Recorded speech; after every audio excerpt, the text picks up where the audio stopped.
Good morning, everyone. Welcome to Down, Down, Up, Up. Your boy here, Apollo, and Survivor Series just happened. And I still am trying to process what the idea was for a few things, including keeping score, the order of the show, and wait, who got pinned? Welcome, everybody. It's time for Talk Apollo Talk. Today's topic is WWE Survivor Series 2019. It just took place last night. Overall, very fun show, but for some of the time, especially towards the end of the show, a very confusing show. The norm for WWE in times like this, where they've got something they can definitely make out of it, but they don't reach the full potential like usual. And per usual, I give the Show of the Weekend award to NXT TakeOver. Beautiful, beautiful things going on. Just need to adjust this real quick. Give me a second.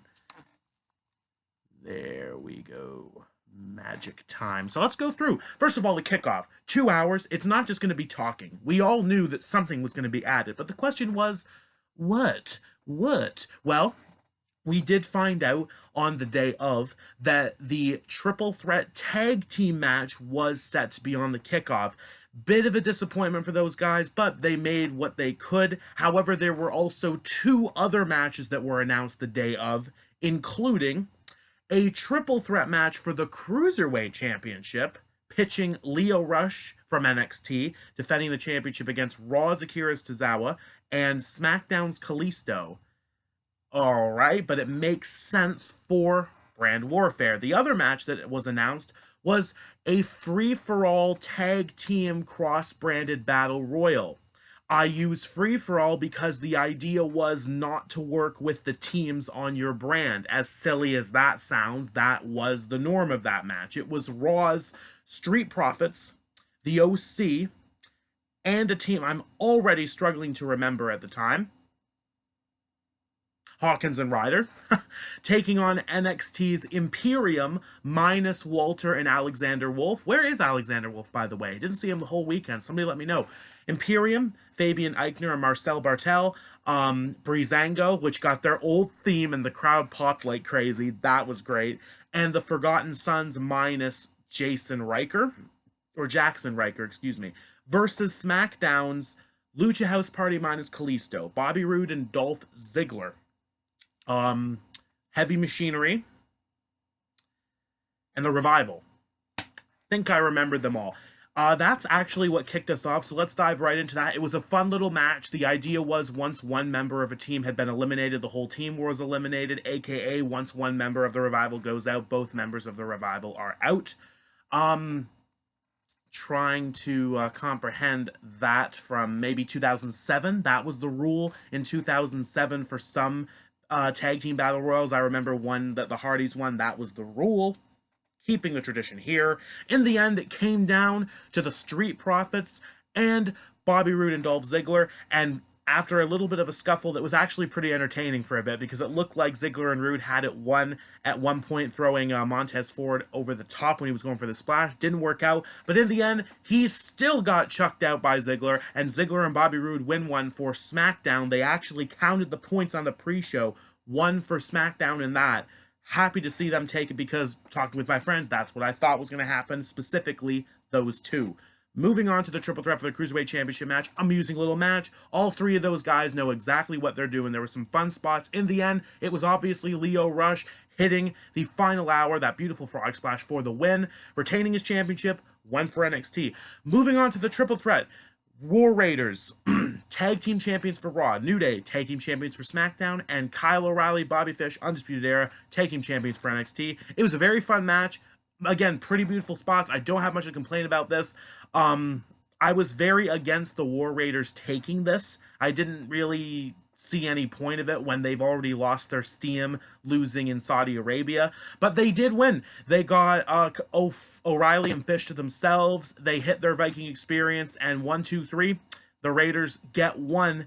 And I might as well tell you guys now, if you haven't seen the show, I would watch it first of all. But if you're here listening to me, appreciate it. Love you. Subscribe. That was the only point for Raw the whole night. We're getting Survivor Series vibes from last year where it was SmackDown who got their only point in the kickoff. Well, Raw got their only point in the kickoff. That's right. At that point, it was 1, 1, and 1 for. Why did that do numbers? It was 1, 1, and 1 for both.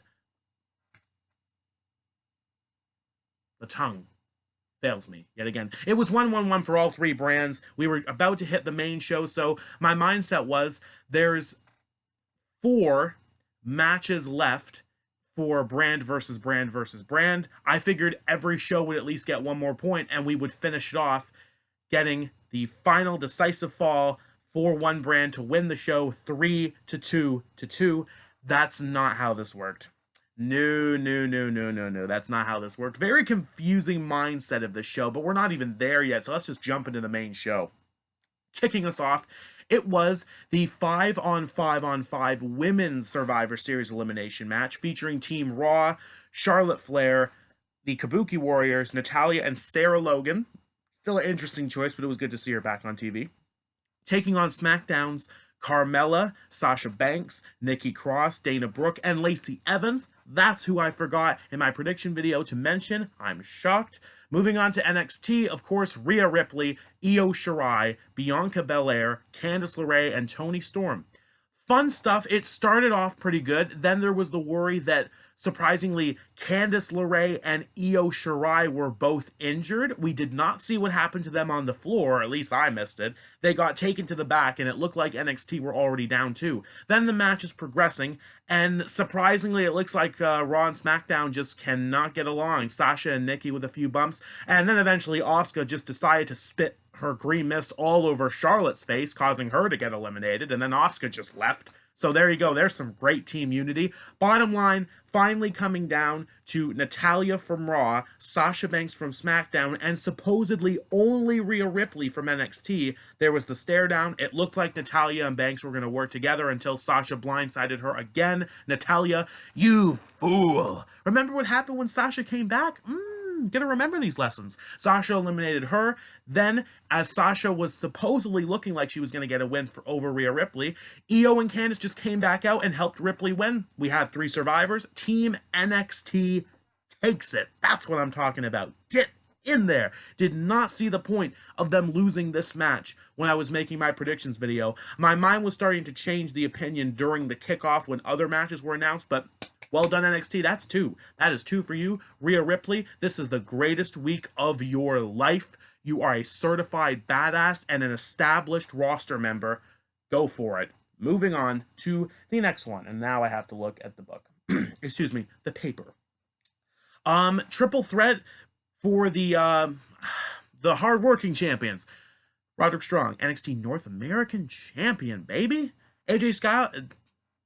Do you notice the tongue refuses to cooperate? Again, gonna have to punish this thing by shouting till it works.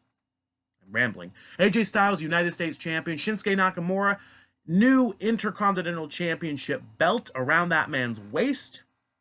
Great match. Sami Zayn was there, but he did not really interfere that much, surprisingly. I could talk about the spots from this match forever. It wasn't like the big classic I was expecting it to be, but it was still good. It was still really good. I recommend watching it. Probably my favorite match of the night, besides the men's Survivor Series elimination match, but we'll get to that. In the end, though, surprisingly, Styles and Nakamura going at it. Nakamura catches him with a Kinshasa, but then Strong finally comes back in, get in the mix, and make sure that that is not the end of the match. After a bit of a kerfuffle, Styles gets some big offense on Shinsuke. Strong comes back in and stole it. Strong won for NXT, and just like that, the whole point of the competition was done. NXT winning 3-1-1. Even if there was a chance of brands trying to come back and get on the board, they could only tie NXT. NXT had already taken it at that point. I could not believe that Strong actually won. I love that Strong won. He is great and my favorite amongst the 3 at this point. But wow, WWE, what happened to the whole competition mindset? They have not been able to get it together since Survivor Series 2017. That was the best back and forth I've ever seen. It also helped that my biasm, I called every single match on that card. But boom, Roderick Strong wins for for the Undisputed Era in NXT to give NXT the overall win at this point. Moving on, NXT Championship match was next. Adam Cole defending against Pete Dunne. It was a fun match. Really enjoyed it. Dunne was really teasing he was going to win. He hit the bitter end, but Cole was able to kick out. Both men were working on each other's broken body parts from the other night, aka the night before. Pete Dunne's leg was taking the beating. Adam Cole's ribs were taking the beating. Of course, Dunne was going for the fingers as much as possible. There was a fantastic Panorama Sunrise on the apron, and he countered it with the move after Dunne was trying to hit the bitter end for the second time. It was amazing. Finally into a last shot. 1, 2, 3. Adam Cole still the NXT champion, but an amazing match. Loved every second of it. Good stuff. Moving on, another championship match was next. Universal Championship match. The Fiend taking on Daniel Bryan. A lot of people had mixed opinions about how this one was going to go. I didn't see the point of any screwy finish whatsoever. Although the crowd definitely turned on the Fiend at one point in this, like a lot of people said that the fans were going to do. I wasn't sure about that, but then it happened, and it was like, yeah, they have clearly turned on him briefly for this part of the match. Bryan tried, but Fiend caught him again in the mandible claw and pinned Daniel Bryan, and this is where things might start to get sour. Either WWE and Bray Wyatt need to think of a better way to book the Fiend and things now. It's getting a bit stale and a bit uninteresting. I hate to say it, but you look at this show and you think, this is what we do with Bray Wyatt and Daniel Bryan, two men who have shown that they are clearly more capable of having a fantastic match, way better than this.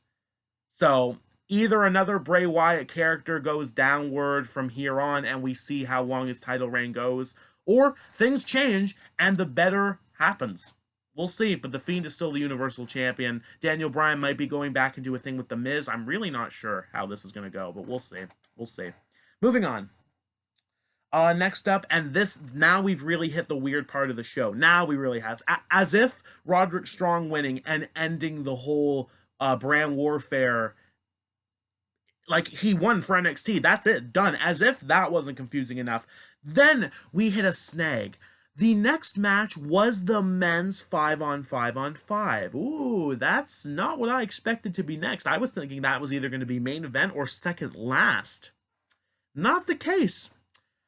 But here we go. Team Raw consisted of Seth Rollins, Drew McIntyre, Kevin Owens, Randy Orton, Ricochet versus Team SmackDown. Hoo-ah, Big Dog Roman Reigns, Braun Strowman, King Corbin, Shorty G, Mustafa Ali, taking on Team NXT that was announced on the kickoff.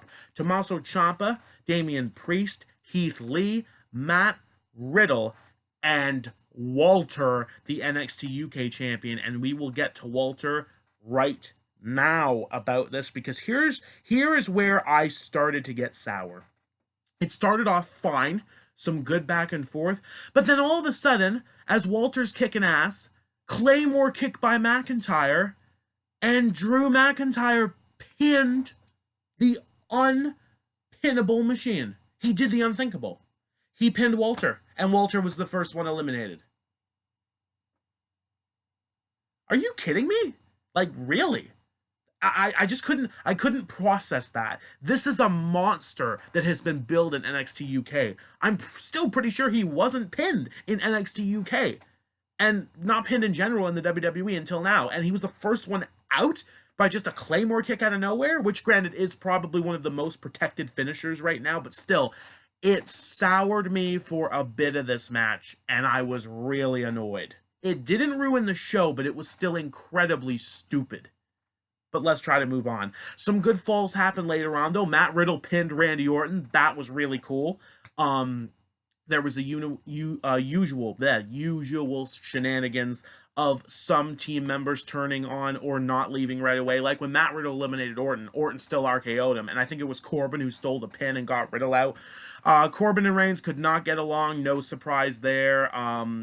Reigns intentionally speared Corbin so that Tommaso Ciampa would it was either Ciampa or maybe Rollins. One of them eliminated Corbin, and that was it. Done. Out of here.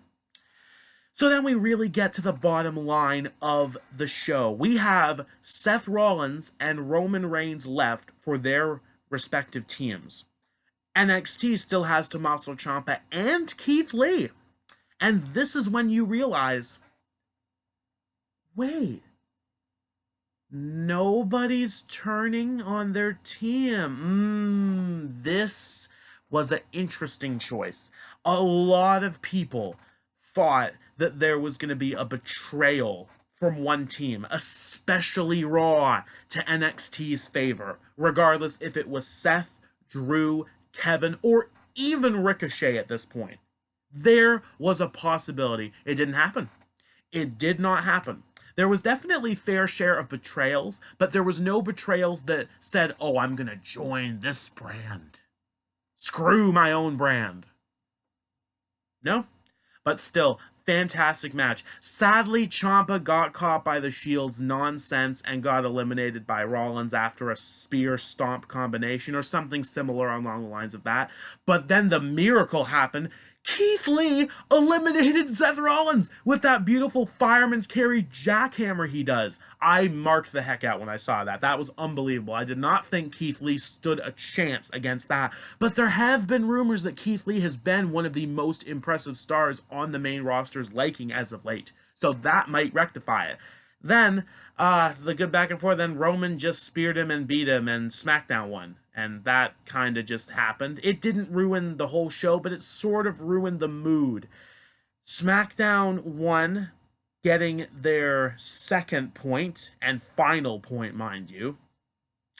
Keith Lee and Reigns had a little props moment after, and that was it. Didn't see the point of SmackDown winning this. It's almost like a lot of people forgot Roman Reigns was Roman Reigns and can just hoo-ah and spear whenever he wants, and this was one of those cases. Didn't need to happen, but again, this wasn't really the point of the show where you needed to hate. It was still a good show to this point. It was then just, okay, Roman won, meh. Didn't hear that many boos, but I could be wrong. I could be wrong. But now, let's move into where things really did get weird. Up next was Brock and Rey.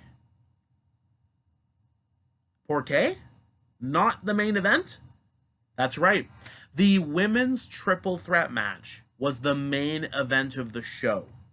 Explain to me why this was. Granted, I have actually not searched or watched any review since I watched the show, so maybe there's some real reason. Maybe someone was late, someone thought they couldn't do it, and it got pushed to the main event very last minute. But I don't really buy that. Why was it the main event? But again, we'll get into it in just a second. Thank you for keeping up. Brock and Rey. No surprise, Brock was getting the early advantage. Everyone expected interference in this match, and they got it. Out came Dominic, begging Brock to stop, looking like he was going to throw in the towel. Brock may have been ready to chew him, but then Rey with a low blow, Dominic with a crazy low blow, 619 frog splashes by both men. Both men went for the cover on Lesnar. But Lesnar kicked out, suplexed Dominic, F5 to Rey, and Brock Lesnar retained the WWE Championship. I have no issue with this because this was most likely the case, but hey, I picked Rey because I wanted to see great things happen, and they were so close to happening. Question is this the end of the feud, or are we really planning to continue this? Because no Cain Velasquez, no Matt Riddle, which really should have happened for this night to really outstand everything. Didn't happen. Didn't happen. Brock's still the champion. Wondering what's next for Rey. Maybe him and Dominic will finally tag team, but we'll see. Now the main event. Becky Lynch, Shayna Baszler, Bayley. All three women's champions from their respective brands. And it was okay. Like for the main event, this is something that could have opened the show. Especially with the ending. Becky got taken out on the outside, and Shayna Baszler locked in the clutch on Bayley, and Bayley tapped out. The most likely outcome. I knew Shayna was going to win at this point, so I'm not really surprised by said outcome. I just couldn't believe that this was the main event. Becky attacked her after, hit a leg drop or something through a table, and the crowd cheered, and then that was the end of the show. No Ronda Rousey, no horsewoman setup, although maybe a little setup, but it's too early to tell. It's too early to tell. Survivor Series was a good show, but it definitely still had its very strange moments and why moments. But you know what the good news is? We're done. Thank you all so much for tuning in once again. Like, share, subscribe. Let me know what you liked and did not like about Survivor Series 2019. We'll see what the fallout of it is this week. As far as videos on the channel go, I will hopefully see you all in about 2 to 3 weeks for my tables, ladders, and chairs predictions. And then we can enjoy the rest of the year in solitude. Thank you all so much for watching. Love you all. Really glad we made it to 71 subscribers. Keep it real.